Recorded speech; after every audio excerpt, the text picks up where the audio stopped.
முடியோடு கூடிய முருகனை நீங்க பார்த்ததே கிடையாது. எங்கேயுமே பார்த்தது இருக்காப்புல இருக்காரா? ஆமா, நான் சொன்னா நம்ம நேர்கள்லாம் படையெடுத்து போயிடுவாங்க. சொல்லுங்களேன் சார். உடம்பெல்லாம் ருத்ராட்சமாக, ஜடையெல்லாம் அப்படியே போட்டு, கையில கமண்டலத்தோடு, மிக அழகான அற்புதமான ஒரு சின்ன பையன் மாதிரியே, அதுலயும் சிற்பி செதுக்காத ஒளிப்படாத சிலை. ஒளிப்படாத ஆமா, ரொம்ப அது அற்புதமா இருக்கு சார். கேட்கவே ஆச்சரியமா பக்கத்துல இருக்குங்க.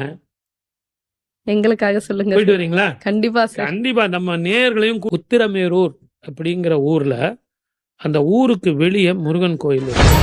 அந்த முருகன் கோவில்ல பாறையில இருந்து வரக்கூடிய முருகனாக, சுயம்புவாக, உடம்பெல்லாம் ருத்ராட்சமாக, தலையில் உள்ள அந்த முடியெல்லாம் ஜடாமுடியாக, கையில்